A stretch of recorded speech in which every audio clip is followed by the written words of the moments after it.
शुक्लाम्बरधरं विष्णुं शशिवर्णं चतुर्भुजं प्रसन्नवदनं ध्यायेत् सर्वविघ्नोपशान्तये सरस्वति नमस्तुभ्यं वरदे कामरूपिणि विद्यारम्भं करिष्यामि सिद्धिर्भवतु मयि च गुरुर्ब्रह्मा गुरुर्विष्णु गुरुर्देवो महेश्वरः गुरुः साक्षात् परब्रह्म तस्मै श्रीगुरवे नमः. So, if all of you remember, last time we had started with Brahma Vaivarta Purana. We had just started with the introductory part. So, let's delve deep into it. Now, Brahma Vaivarta Purana, as we had seen, roughly about 18,000 verses you can consider, mainly revolving around the story of Radha, Krishna, Ganesha, and so on. Now, mainly if you see, even the first chapter, that is called the Brahma Khanda of Brahma Vaivarta Purana, the first shloka itself, I'll just chant the shloka. Ganesh Brahmesh Suresh शेषाः सुराश्च सर्वे मनवो मुनीन्द्राः सरस्वती श्रीगिरिजादिकाश्रये नमन्ति देव्यः प्रणमामि तं विभुम्. This is one of those shlokas wherein you can say reverence is made, or you can prayers are made to gods like Ganesha, Brahma, Shiva, Indra, Adishesha, all the gods, all the Manus, all the sages, goddess Saraswati, goddess Mahalakshmi, goddess Parvati, and others. Now it's not that such salutation is not made in other Puranas, but very very rare. In Brahma Vaivarta Purana, the first shloka itself starts with a salutation to all of these major gods who are there. So with this, all the gods, manus, animals, and so on, they are all worshipped. Now, again, as usual, we know the Puranas are a conversation between sages. So, Shaunaka, he asks, Shaunaka is name of the sage, and he asks Suta, Suta, that where are you going? So, Suta was just going about somewhere, and Shaunaka stops him, interrupts him, and says, where are you going? What are you up to? And so on. From where have you come? And you must tell us something about this Kali age, something about the stories of uh, Krishna, something about the stories of Ganesha, because I've heard that devotion to the Lord alone removes all kinds of afflictions and so on. So, therefore, I want you to chant some stories and so on. So, wherein now Shaunaka, this is again one of those Puranas wherein the disciple, or you can say the listener himself, he tells what kind of stories he wishes to listen. So he says that I wish to listen stories about Vaikuntham, about Shivalokam, about Brahmaloka, about Krishna, about Ganesha, and so on. So you tell me about that Purana which talks about all this. Further, also talks about Durga, Saraswati, Lakshmi. So is there any Purana like this which can give me information? Then it should also contain stories of Savitri, which should also contain the stories of Radhika. Radhika, another name for Radharani. Then you should also talk about the different hells that are there.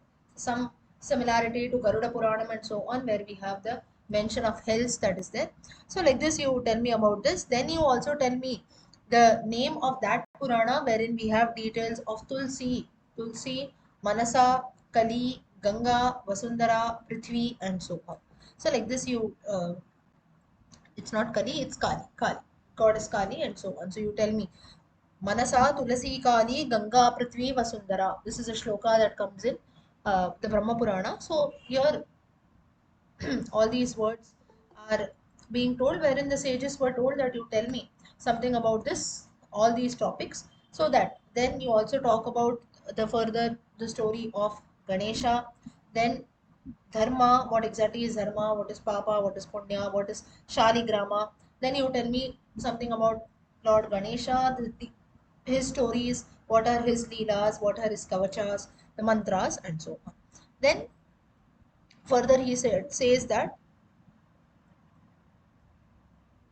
you also tell me something about Krishna who lived in Bharata, in Bharat Desha, that is where Krishna Avatara took place. So some stories with revolving around Krishna and so on. So like this, different questions Shaunaka asks, and finally you have the son of Suta. Suta's Sautiruvacha, his name is Sauti.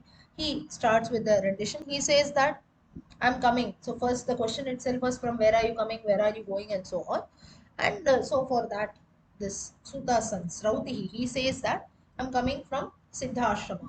And further I'm going to Naimisharanyam. Naimisharanyam, where we have the assembly of sages, and a very important popular place even today in central Bharata you have. So further I'm moving about to, sorry, it's not Naimisharanyam, it is Narayanashtamam. So that is somewhere you can consider again, just as we have Naimisharanya, similarly Narayanashrama is another place wherein there was an assembly of sages. So basically all these sages, what they do is they just keep moving about from one place to another, preaching whatever they have learned. So that's how they keep moving. Further, he says that I have come here to meet this assembly of sages. So this current place was actually Naimisharanya, wherein you had Lomaharshana, all other sages who are present there. And here Srautihi, as told by Shaunaka, he tells the entire story of Brahma Vaivarta Purana to all the sages present there. So further, he tells that whatever you want, I will. What are the different questions you have asked me about different things to be told? I've got a basic idea of whatever you have asked. So let me try my best to tell you. So he further adds that Brahma Vaivarta Purana is actually, you can say, the gist of all Puranas, and it talks about the devotion of Hari, it talks about Vaishnavas, it talks about a yogi, and so on. And further, one very important aspect that Brahma Vaivarta Purana touches upon is it does not distinguish between yogis and human beings. Now, what is the meaning of this? This Rautihi, he himself tells, if you want, I'll tell you the shlokas that are there 40 to 41, 49. Between these shlokas, he tells that Srauti, the sage, tells that there is no difference between a saint and a human being. Now, what is the deep meaning of this is he tries to tell that whether you're a human being or whether you're a great sage or whatever it is, you're born in a particular community or you belong to somewhere, all that doesn't matter because it becomes very easy to make excuses. No, I can do this, I can do that, but then no, I don't have the resources, I don't belong to a particular region. All these are different things that are told. But then if you need excuses, if you want to make excuses, lifelong we are going to do the same thing. So please, you do not do that, he tells. And further, he tells that whichever part you belong, if you have devotion to the Lord, then that means you are a true Vaishnava. Vaishnava, you are a true Bhakta in that matter. So it doesn't matter whether you are a sage, you do a lot of difficult austerities, you do a lot of sacrifices, yajnas, and so on, or whether you are a normal devotee, just showing normal, you can say, like normal human beings doing whatever is possible. One day I'll do, 2 days I won't do, that also does happen, right? So there is no differentiation at all. Whatever you do, whether you're a sage, whether you're a human being, or irrespective of where you belong, whatever is your background, whatever you do, if you do with full faith and devotion, that is accepted. So this is highlighted in the Brahma Vaivarta Purana. Then you have the Prakriti Khanda, that is there. Prakriti Khanda from the Brahma Vaivarta Purana. It talks about different stories associated with gods, goddesses. Then it talks about the worship of Shaligrama. Then further you have the Ganesha Khanda, which talks about the birth of Ganesha. Further you have the story of Krishna Janma Khanda, which talks about stories related to Krishna's birth.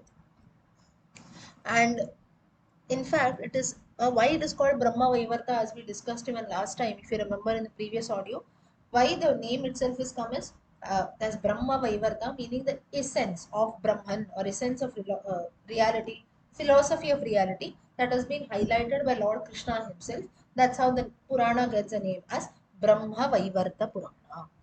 Now, how this Purana, the knowledge of this Purana has been passed down is, it's been said that initially it was passed down from Lord Krishna to Brahma.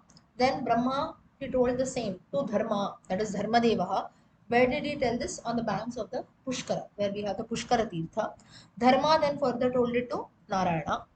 Then Lord Narayana, he told this to Narada. Then Narada, he told it to Vyasa on the banks of the Ganga. Further now Vyasa, now if you see Vyasa, not only Brahma Vaivarta Purana, in general, Vyasa had a very difficult task in hand. The Puranas, like in the initial sessions, only if you remember, we had seen on more than, you can say, 4 crore verses that were split here and there.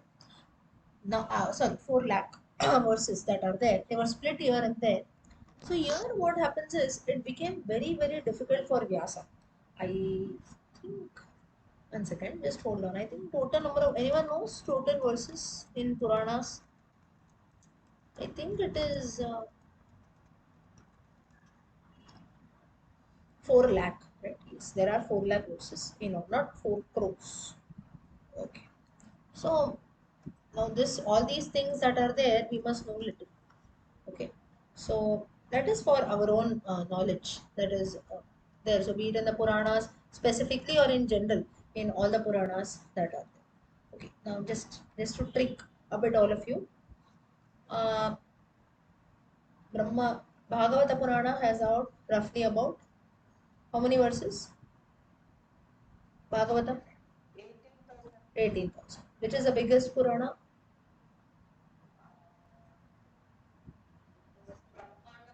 Huh? Skanda Purana. Everyone is listening to the story of the Purana. You must know this. Smallest Purana, biggest Purana, Skanda Purana, biggest Purana. Second biggest, Padma Purana. Skanda Purana, close to 81,000 verses. Padma Purana, close to 50,000 verses. Just for your information, you must know total number of verses. Total number of verses in the Gita, 700. Total number of verses in overall Puranas, close to 4 lakh. Total number of verses in the Mahabharata, more than 1 lakh. Considering the Harivamsha Purana also, which is actually an Upa Purana, but it is considered to be a part of Mahabharata. Total verses in Ramayana, 24,000. Yasmin ji, do you know total verses in the Quran? Have you read it? You have never read it?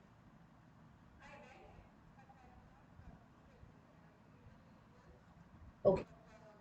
But there are verses in that too, right? I don't know how. Yeah. So, Kuras. Kuras. Okay. But do you still read it? You. So that is, I think, Quran. Yeah. So in the Quran, just for your information, everyone, because she might be familiar, I just asked her. Quran, I think, has got close to 6,000 Kuras, as she says, verses, whatever you call, 6,000, maybe a few plus. And Bible, I think it is close to 31,000. Close to or something few up and down. So why it's not that we have to go by figures or you have to remember something, but for our own knowledge, if you are studying something, it need not be only related to the dharma that I follow, right? Can this be even in other dharmas also for our own knowledge? In history also, if you see religious book of the Muslims, religious book of the Christians, religious book of the Hindus, we do study, right? So we all of us know Quran, Bible, whatever it is, the Guru Granth Sahib, the Gita and so on. So at least for our knowledge, maybe we it's now even if we have interest or so, it might become impossible. Now even though first of all there are many who say right now you belong to this religion, so you should you read only that book and so on. It's not like that. It is okay even if you read something else, but thing is the problem that happens is we don't follow our own about Hinduism only we don't know things. No, that is literally you don't know about your own dharma, then you have to jump into others, right? The same thing happened even why I'm telling you all this, there's a reason. Same thing happened even in the Varnashrama dharma that we have. Even the Varnashrama dharma, that is the how the society was divided into four parts, was Brahmanas, Kshatriyas, Vaishyas, and Shudras. Was basically the purpose was something behind, different. But what happened is, or just as Krishna also highlights in the Gita, Swadharmam, Swadharmam. He tells Arjuna first to follow your own dharma. Then you think about others. He is not doing that. What will he think? What will my cousins think? What will my relationships think? He says all that doesn't matter. You've done your best. You talk about your dharma. You're a Kshatriya. Your rule is to protect. Your main responsibility is to protect your subjects. Are you doing that? Then you think about all this. What will he think? What will they think? And so on. So Swadharmam. So this is where all of us go wrong. A very simple example now. Maybe now my purpose or my main, let's not call it as dharma. Maybe all of us we might be working somewhere, right? Our responsibility is something you're responsible for doing this.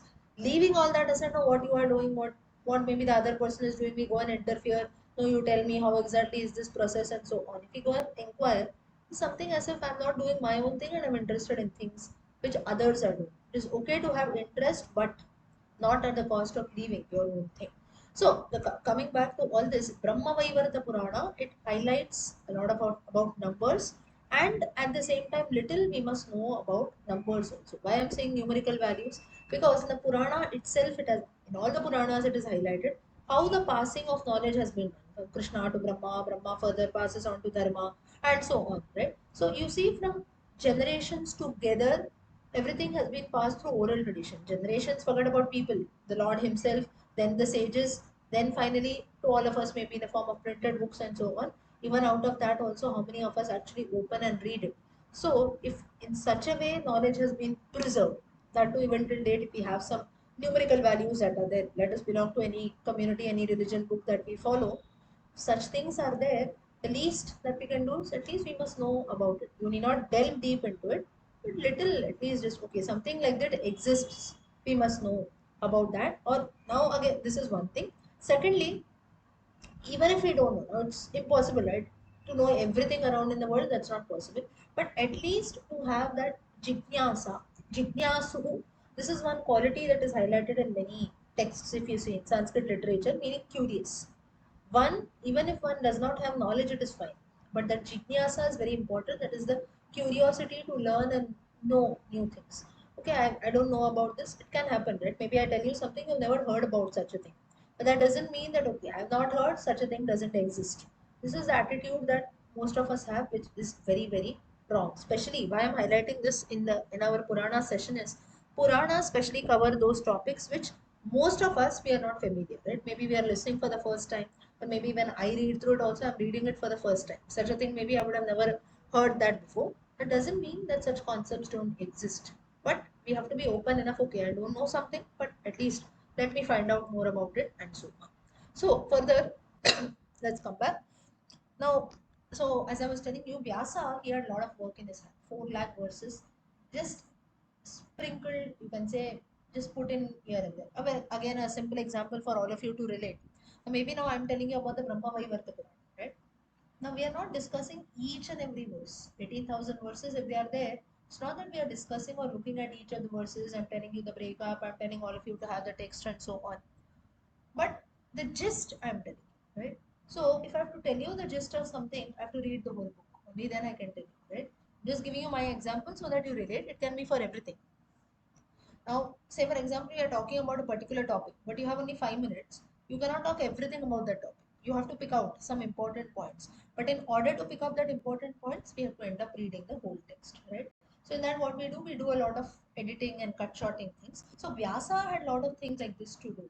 And even after cut shorting all this, from a lot of junk that is there, which was actually in crores or so, he has compiled everything into roughly about 4 lakh verses. So, not at all an easy job for Vyasa.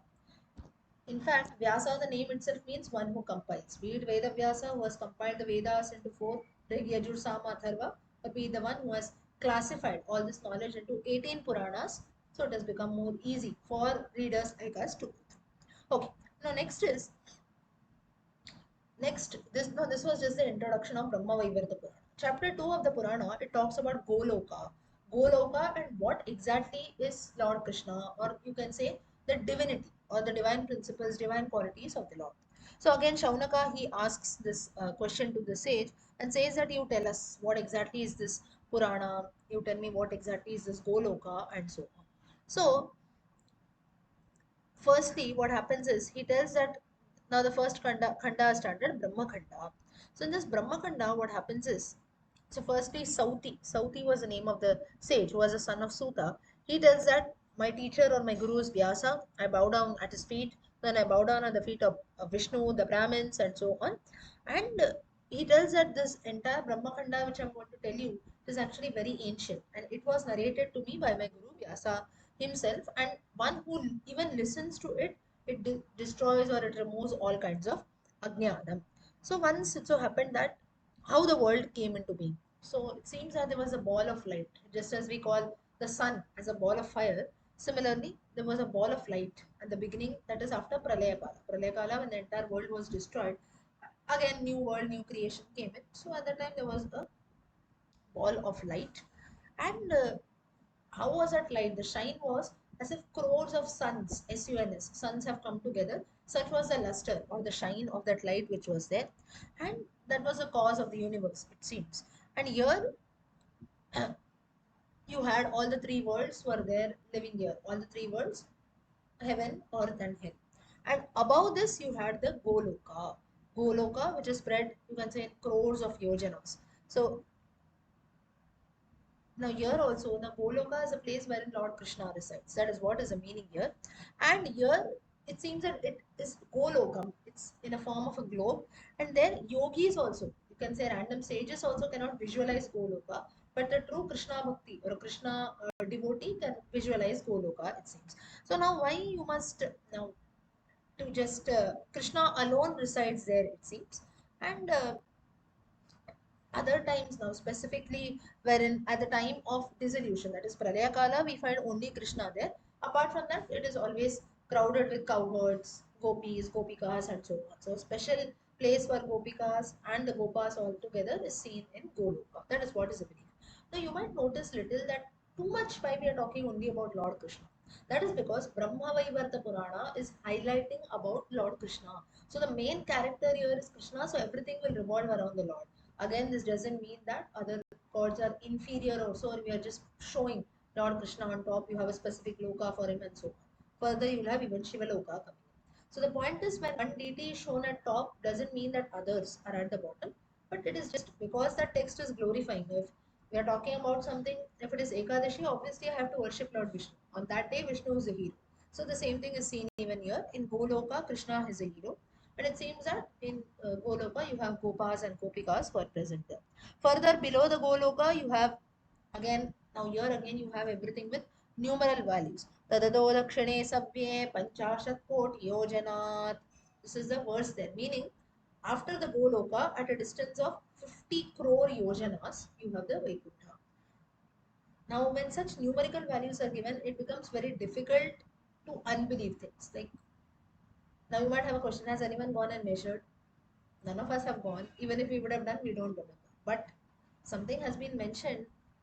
Vyasa does, oh, maybe when we write some fiction or something, we will not mention numerical values, right? Some time back or long time ago, we say. Exactly the time period we never mention. But when we know something for sure, okay, 10 days back it happened, we'll say 10 days ago. Maybe 2 years back, 2 days ago, or 2 years later. So when we know something specific which has happened or which is going to happen for sure, we mention numerical values. Otherwise, it's just now after some time, before some time ago, we randomly we use such terms, right? So here when numerical figures are mentioned, there's a lot of evidence that comes that maybe whatever knowledge has been compiled by Vyasa, that will or that should rather be true to some extent. So first you have the Goloka, then you have the Vaikuntha, then you have the Shivaloka. So Vaikuntha is towards the south, Shivaloka is towards the west. And it seems that both Vaikuntha and Shivaloka, they are as beautiful as Goloka.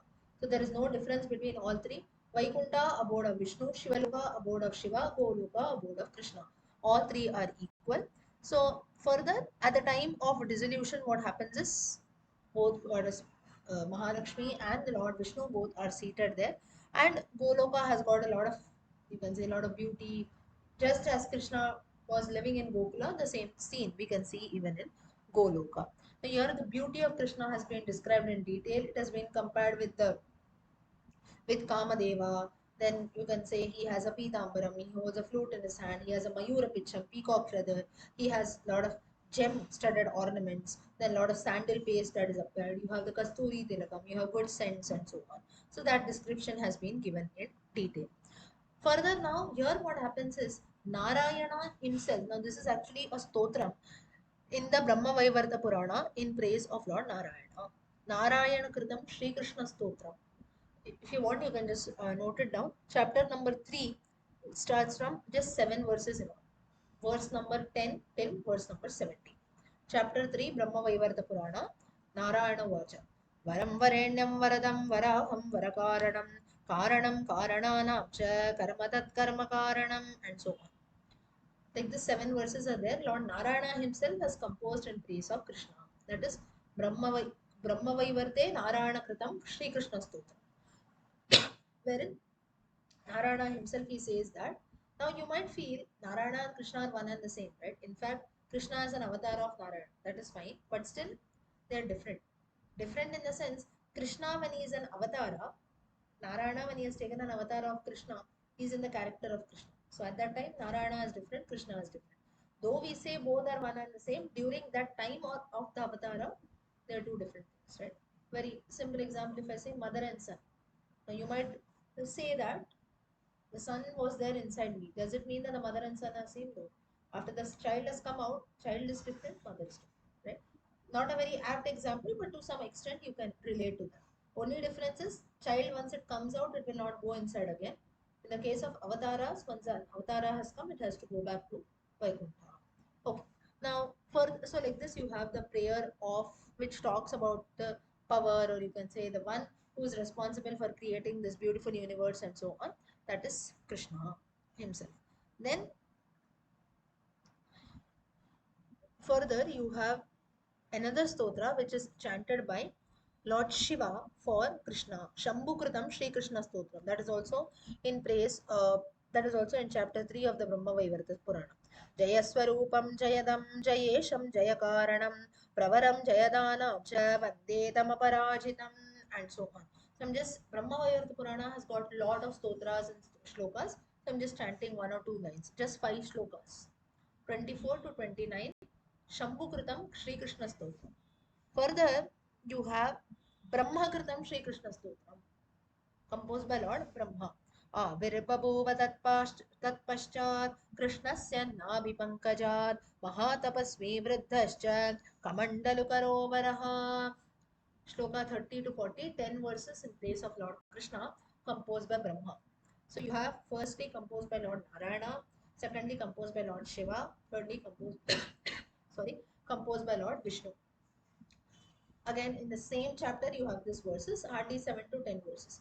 Now, stotra, stutim karoti iti stotraha. That is that piece of literature which praises the Lord, that is stotraha. Next, you have Lord Dharma also who has composed a stotra. Dharma, or you can say Yamadeva. Dharma kritam Shri Krishna stotram. Krishnam Vishnam Vasudevam Paramatmanamishwaram Govindam Paramanandam Mekaksharamachyudam and so on. This is the shloka about, again you can say, right from verse number 45 till 52, roughly about 8 verses, 7 to 8 verses, composed by Dharmadeva, chapter 3, Brahma Vaivarta Purana. So if anyone is interested, out of interest, you can just note it down. Okay. Further, you have goddess Saraswati also, who has composed a stotra in praise of Lord Krishna. रासमण्डलमध्यस्थं रासोल्लाससमुत्सुकं रत्नसिंहासनस्थं च रत्नभूषणभूषितम्. Shloka 60 to 64, four shlokas.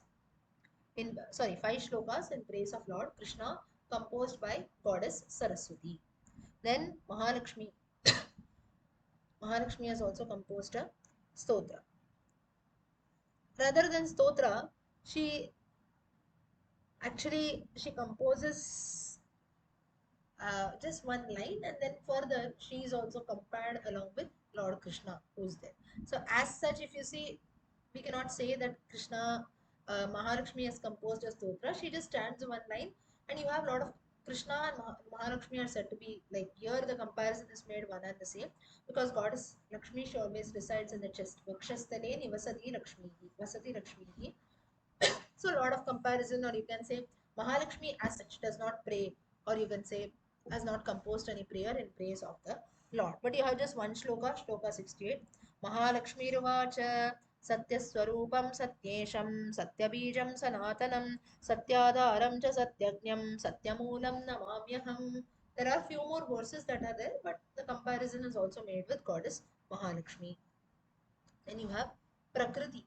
She tells a few verses. Now, what is Prakriti? Prakriti is actually nature, right? Now, when we look at someone, his nature is like that, right? Nature in the sense Prakriti. So, say for example, now you have a chair, right? Chair, or it can be even a living being, non-living thing, anything. So, nature of things. What is his nature? He behaves this way, right? So, maybe now it might be my nature, maybe my voice is little high. So, it is her nature to speak that, right? We say. So, nature of things around, be it living, non-living, that is actually Prakriti. Prakriti Purusha, that reference is little different. So, Purusha and Prakriti is a strength who's there, which is there behind things. So, in that context, you can see slightly the meaning differs. Further,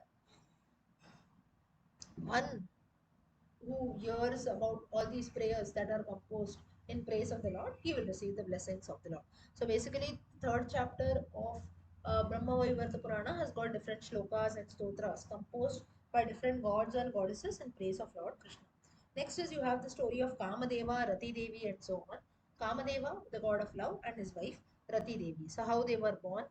and what is the need behind things, what is the importance of love that has been mentioned. So there was a time where now you might be wondering, right? Why is the need to have even feelings like love, affection, and so on?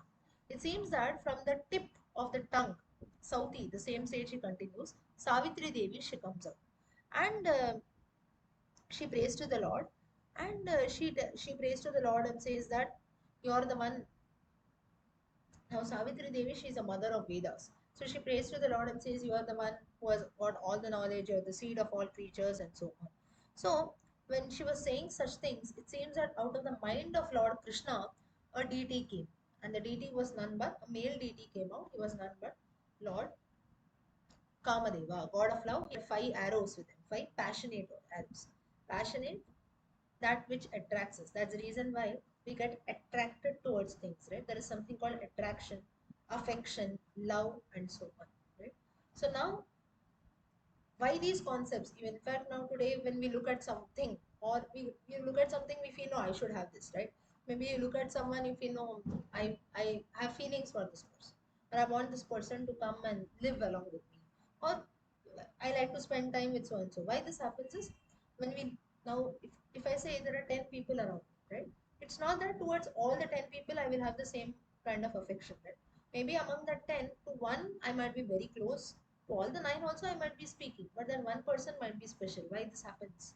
If you think very deeply, that is looking at that person or maybe spending time, whatever, there are some other feelings that come in. You feel very good, maybe you feel at peace, whatever it is, a positive feeling and so such concepts have also come in. Wherein now only creating the world, only first of all just creating only inanimate creation, mountains, trees, rivers, and so on is not enough. That's when living creatures had to come in.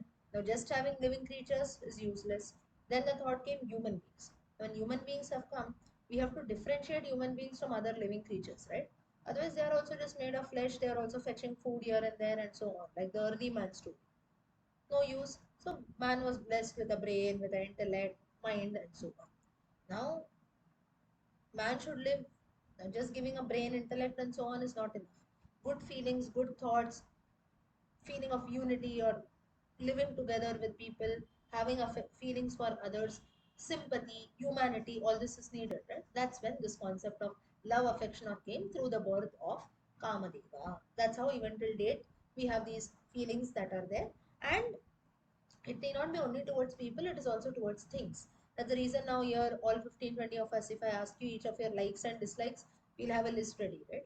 I like this, I like that. Starting from food, water, whatever it is. Food or things that we like to read, do. I like this, what do you like? We have something called hobby. So from where has all this come? And each one's is different, right? I like to do this, you might not like the same thing, you might like something else. So such things have also like this. Now when I'm telling you all this, you might feel like these things are so common, right? Or it's just it is common for everyone. But for today, it is common for us. But if you think very deeply on this, where is the mention? Who told that there should be feelings like love? Who told that there should be feelings like affection? We have only one answer. No, that was how I was born. But what when you were not born? What when the creation had to start? So when we think very deeply, we have to always look at the creator, be it Brahma, Vishnu, or whatever it is, whomever we believe. The creator, he has thought so many things, right? Just to create a human being, body, flesh, bones, that is not enough.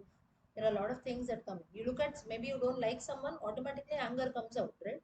Even though I don't like him, but still I feel like loving him. It doesn't come out that way. You don't like something, we are ready to show our anger. You like something, automatically feelings of love pop up.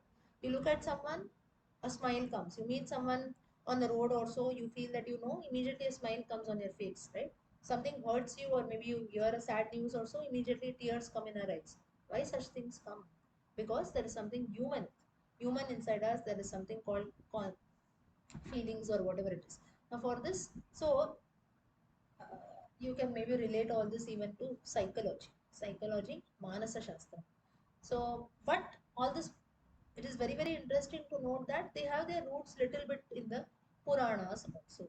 How the god of love came in, or what was even the need for even introducing such a being or such a thing in human beings' life. So, when a lot of creation is being done, there is difference that is there. In the case of human beings, especially, or even for animals also. Now, animals and human beings, they have only one difference in them. One, that is, they cannot speak like us. They cannot speak, but they do also have a language of their own. Secondly, they don't have an intellect or buddhi. Let's not say even buddhi, only an intellect or the right discrimination power. That is the only thing which animals lack. Apart from that, animals also have everything. They do have feelings. That's when their young ones are separated, also automatically the animal becomes sad, right? Or they also have something called reaction. Immediately they hear a harsh sound or so, the animal reacts, right? Immediately its ears turn and so on. So everything is same, but what makes us human is to develop such feelings of humanity, love, affection, and so on. So such things. Now today, when why I'm purposely highlighting is how even till date these Puranas are applicable in our lives. We must have a note of this because it teaches us that randomly it's not just pure mythological stories. Huh? Some Puranic stories are mentioned somewhere. God of love is born through the mind of Krishna. We must not look at this in this way. Think deeply from where things have come in. What if today we are just, I look at someone, I feel okay, nothing. Sometimes what happens is we look at someone, we feel, look at this person, he doesn't have any feelings, he doesn't even react, doesn't even give me a smile. We feel bad, right? I know him, he didn't even smile at me. Or, and the same thing people might also be telling about us. He looked at me, he stared, but he did not smile, right? Some people have this habit. Maybe if we are lost in our own thoughts, that is one thing. But we expect people to smile or maybe to react to things. I'm telling you something. Now, here, all 15 of you, I'm expecting that all of you are listening to. That is, I'm having this expectation. You also, when I'm telling you something, automatically it is getting reflected in your mind.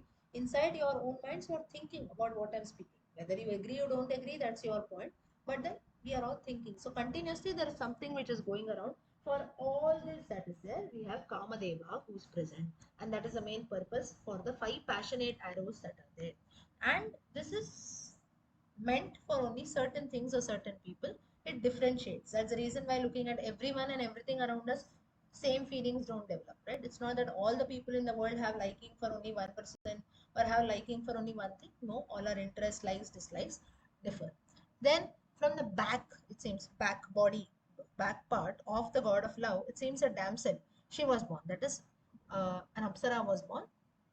Her name was Rati Devi, who became the wife of Kamadeva. So that's how we have Kamadeva. Now Kamadeva, he used to carry a bow of five arrows, as few of us have learned in the Amarakosha. Marana, Stambana, Jambana, Shoshana, Unmadana. These are five arrows, five floral arrows, which Kamadeva carries. And what happened is Kamadeva at one time he shot all these five arrows. People became passionate. And finding Rati there, what happens is here you have how the feeling of love passed on to people that has been mentioned here. So Kamadeva, what happened is he shot all the five arrows at the same time. So all the people around they became very passionate. Looking at something, they develop feelings. I want to do this at any cost. I want this in my under my control at any cost, and so on. Now this was one thing. Rati Devi was also present there. Rati Devi was a very beautiful damsel. So looking at her, Brahma started developing feelings for her, but of course he could not express. But at that time, what happened is the semen, the generative fluid that was there, it fell down, it seems, from Brahma. And the best of the yogis, that is all the sages who are there, they also developed such feelings that were there. The same thing happened with them also. So like this, what happened is they became passionate. Just as now to let's not elaborate too much, but all of you can relate to this. Maybe looking at certain things, or maybe it can be even human beings or things. Looking at something, we have some reactions that go about in our body, be it physical or you can say emotional or mental, whatever it is. So the same thing started rising, and then Lord Krishna looked at all this and he felt that I have created a mess. That is what was my main purpose behind giving birth, or you can say the launch, so-called launch of Kamadeva. And what exactly has happened now, just as in today's times also we see, right, the same scenario. Falling in love is not wrong, but then just randomly looking at people or falling in false love or randomly getting attracted towards things and then falling in trouble, that is dangerous, right? The same thing is highlighted which happened. Lord Krishna felt that what happened was actually wrong, and Slowly, what Lord Krishna did was he felt that no, again, Pralaya or the world universe has to be dissolved, let everywhere be water. Slowly, he started dropping drops of water. So, everything, so when these drops of water was being fallen down, that's how you have the the Lord who came out of that was Varuna. So, you have the birth of Varuna also, which has been told in the Brahma Vaivarta Purana. Then a girl was born. Then you had Agni Bhagwan. A girl was born out of her. She was called Swaha. Then on the other side, another woman came in. She was called Varunani, who was the wife of Varuna. So Brahma Vaivarta Purana also highlights about these demigods and their partners and wives too.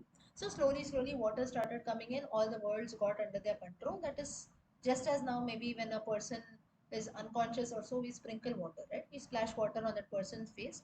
He regains his consciousness. So the same thing happened when the entire world was immersed in water.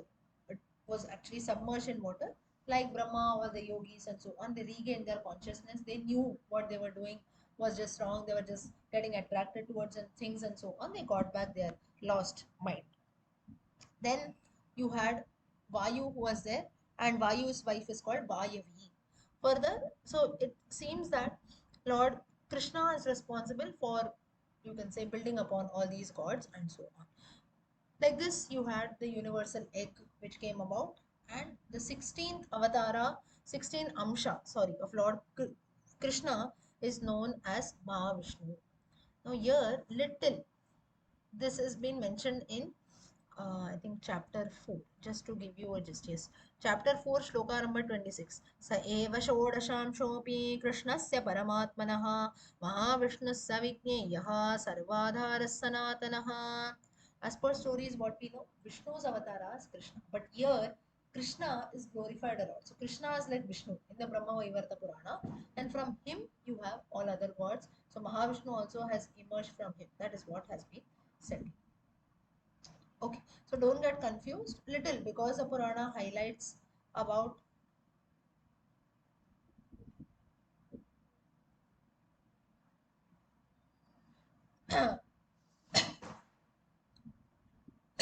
so like Mahavishnu, from Lord Narayana you have different avatars coming in. Like this, you have here Lord Krishna who's shown at that same level. Then is you have the, again, what exactly happens in Goloka. We have seen cows and cowherds are there. Then you have Radha Rani, all other gopikas who are present there. So now here Shaunaka he asks a question. He says that all the cows and the gopikas that you mentioned who are present in Goloka, is that actually true, or it is just an imagination? Like all of us, he also had a doubt, and he tells this Sauti that you remove my doubts. So Sauti says that he tells the sages that they are all actually there. Ultimately, towards Pralaya Kala, they all emerge, or you can say they all merge with the form of uh, Krishna. That is, along with Krishna, they also go along. So, therefore, they are there. So, it is just like we have a belief, right? Gods are there in heaven. We have our Pitrus and ancestors who are looking upon us from heaven. So, here, are they actually there or they are not there? It's a bhavam. We feel that it's there. So, again, a very, very simple example, the everyday ritual that we do of maybe offering naivedya. All of us have in mind that the Lord is not going to come physically and eat the food, right, in front of our eyes. But still, we have that bhavam inside us that whatever I'm offering, that is going to be accepted by the Lord. That is one meaning of a naivedya.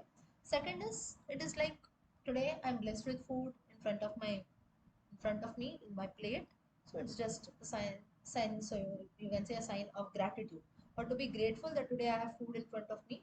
So whatever little I've got, I just offer it to you and then I consume it as prasada. So very deep meaning behind even the concept of naivedyam that we do every day, and that's the reason why we must do naivedyam every day.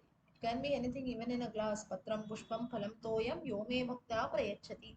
Krishna says in the Gita, you don't offer patram pushpam phalam toyam. You offer me water, that is also fine. You don't do anything, it is okay. A glass of water everyone can offer, right? Or even rice, whatever it is, whatever we do. You don't have to go extraordinary every day, offer sweets, this, that, full meals, that is not needed. Even in a small glass, you offer water, that is also more than enough. But the bhavam that is there, we have that concept that okay, today things are there, I'm blessed with that.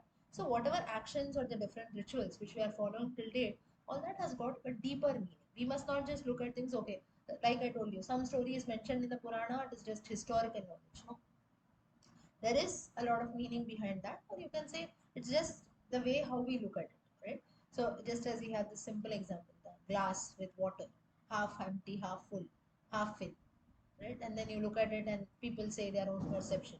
If you say it is half empty, it is like you look at things with that perspective. If you say it is half full, you're a bit positive, at least it is half full. So the point is, what the way we look at things is what matters. So even this Nevidyam also that we offer to the Lord is a sense of bhavam that is there. So we know that maybe physically in front of our eyes we are not seeing many things, doesn't mean that such things don't happen, right? Like a simple belief, maybe you maybe go to a temple also and a flower, or maybe in our own houses we offer worship, a flower or something falls down, we feel as if the Lord has listened to our prayers, right? We keep that as prasada, we keep it always along with us. What's the meaning? Coincidentally, maybe due to wind or so breeze, it would have fallen. We don't consider that. No, no, I bowed down and the flower fell at that time. This is a blessing. God is going to listen to my prayers, right? So this is a belief that we have. So here also, Shaunaka, he says that let us not say it as an imagination. Initially, they are there, and lastly, towards Pralaya Kala, or these Radhas, Gopas, Gopikas, and so on, they all merge with Lord Krishna himself. Next is you have the story of how from Lord Krishna you have, and in Goloka, what happens is Southeast says you have the divine Rasa Krida that takes place there, Rasa dance. A lot of mandapas are there in Goloka. It seems there are a lot of sandalwood trees, a very, very beautiful place. And Lord Krishna, he arrives there with his companions, he dances. Then you have, at that time, what happened is from the left side of Krishna, a girl emerges. Birth of Radha has been told, chapter number 5, Brahma Purana, verse number 25. आविर्बभूव कन्यैका कृष्णस्य वामपार्श्वतः धावित्वा पुष्पमानीय ददावर्घ्यं प्रभोः पदे. And it seems that the girl, she was Vamaparshvataha. From the left side of Krishna, she was born. She emerged actually. And at once, as soon as she came out, she offered flowers. She started offering flowers at the feet of the Lord, it seems. That was her amount of bhakti. She was given the name of Radha. Rase sambhuya goloke sadada hare puraha tena radha samakhyata pura vidbhir vidvijottama. Radha Rani ki jai. This is a shloka in praise of Lord Goddess Radha, and she was given the name of Radhika. Why Radhika? Because she was born when you had the Rasa Krida, or the divine dance that had taken place, and it had just started. So at that time she emerged. That's how she got the name of Radha.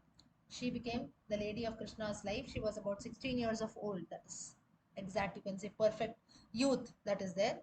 Just completed childhood, not entered into teens. So that mid period that is there. So she was very beautiful, and her entire body structure has been mentioned. Her face was very beautiful. It had the beauty of the queens, sorry, of the moon. Her cheeks were like mirrors shining, and so on. All that has been mentioned. Then further, how the way she walked, that has been mentioned. Further, you have in Goloka, you have a lot of gopikas also who dwell along with Lord Radharani, the Lord, and so on. Further, you have in chapter number 6 of the Brahma Vaivata Purana, you have Lord Krishna who hands over Lakshmi to Narayana and spouses to other gods. So, what exactly is this? Is again, as I told you, here Krishna is considered to be the supreme deity or supreme deity from whom all other things have been done. So, further, what happens is Krishna he hands over goddess Mahalakshmi to Narayana. Saraswati was Savitri was given to Brahma. Now, here, as per the Brahma Vaivarta Purana, Lakshmi and Saraswati both are handed over to Narayana. But as per stories or as per references, we know that only Lakshmi is the wife of Narayana. But Brahma Vaivarta Purana does not mention or it does not highlight as wife, just mentions that Saraswati also was handed over to Vishnu. Then you have Savitri who was given to Brahma, Murti was given to Dharma, Rati Devi was given to Kamadeva, Manorama, who is the wife of Kubera, Krishna. So that way, all the women who are there, they were all handed over their respective wives. And further, Lord Krishna, he tells Lord Shiva, he tells, Tata Shankaramahuya Sarvesho Yogina Gurum Uvacha Priyavidyevam Grinhiya Simhavahini. He says, "You are the yogi of yogis. That is, you are the greatest yogi. What you do is you accept the one who rides on the lion. That is goddess Durga herself." And Shiva smiled and he says that, like an ordinary man, I am unable to accept goddess because goddess, or you can say a woman, because she might distract my mind and so on, and therefore I don't want to do that. So she can destroy my tapas. I'm known to be a great yogi. So because of all this, I don't need any spouse. He says, I'm desirous of getting a boon that will basically, you can say, it matches my nature. So you grant it. So Shiva is telling all this to Lord Krishna. And त्वद्भक्ति विषये दास्ये लालसा वर्धते निशम् तृप्तिर्न जायते नाम जपने पादसेवने. Shiva is highlighting this in the Brahma Vaivarta Purana, chapter 6, verse number 11. He says, my devotion for you, O Lord Krishna, he says, that is always increasing. I do not feel satisfied at all. Even if a woman, be it goddess Durga herself, even if she comes, now at that time Lord Shiva doesn't know this Durga.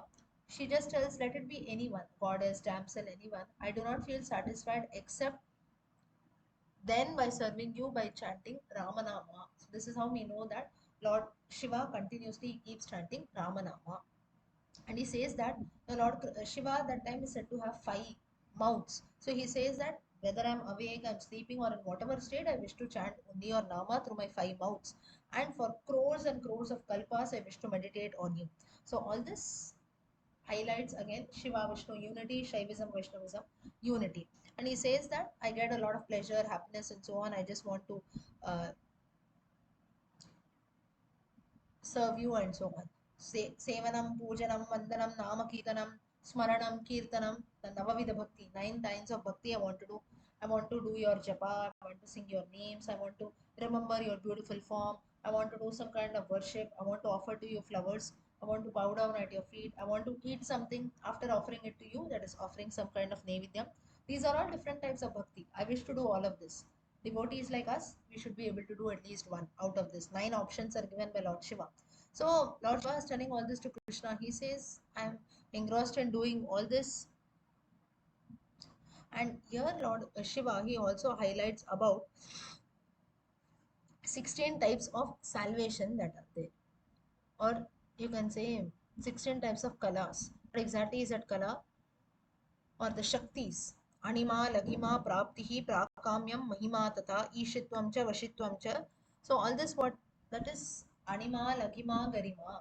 Lord Hanuman was blessed with this. To reduce one size as he wills, to increase one size, then to attain something without any failure, then to attain, like you can say, godhood or supremacy, then to be very knowledgeable, to be capable to listen to people, or you can say devotees who might not be present in front of us physically, but even from far off distances. So these are all different Shaktis. So here Lord Shiva, he tells all this to Krishna, that these are all the different 16 types that are there. And I'm not even, devotees like us, we are not even matching at all in this, and they are all beyond human thought. It becomes very difficult to achieve. You can say reduce your size as you go on, increase your size. It's like magic, right, for all of us. But actually they are Shaktis. It's just that we are not able to achieve that. So therefore we do not equate with you at all, he says. And listening to all this, Krishna was very silent and he smiled and he says that you are the one who keeps serving me regularly. You are one of my greatest devotees. So I will bless you. And here Krishna, he tells that you will get the knowledge of the four Vedas. You will know all this these. And one,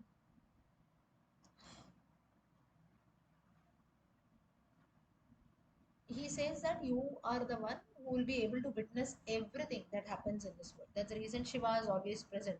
This is what we believe.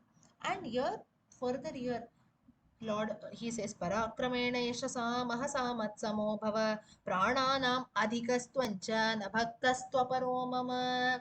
Verse number 30, chapter 6, Krishna highlights that there is no one who's as dear to me or as devoted to me like you. He says, and when we listen to all this, now you have the proof. Now, all of you, you don't have to worry. I will be sharing you the text that is there of all the Puranas, especially Brahma Vaivarta Purana. I will do that immediately so that you can go through all this. The point is, today when we look about or we hear, maybe it's not much today or we would have not come across, You are a Shiva devotee, and there is you are a Vishnu devotee. Shiva devotees will not worship Vishnu, and vice versa. Lord Himself, He says, "Prananam adhikastvancha na bhaktastoparo mama." From where has all this nonsense come in of distinguishing even between devotees? We never know, or between communities, whatever it is. So why this has happened is maybe due to lack of knowledge, lack of Puranic knowledge, or whatever it is. There can be many reasons. So before we make any statements, we have to be very, very, you can say, open-minded and know actually what has been mentioned. Further, Krishna says, "You're greater to me than my life. No one is dearer to me than you," and so on. So further, Lord Krishna, he tells that for now, I'm not handing over any woman to you as your wife. Whenever you will, at that time you accept Prakriti. That's the reason Purusha is Shiva, Prakriti is Parvati. And for whenever you will, you accept Prakriti as your wife, that is nature as your wife, and then you enjoy, live with her together, and so on. You are an Ishvara. From here is how there are other references also wherein Lord Shiva he gets the title of Ishvara.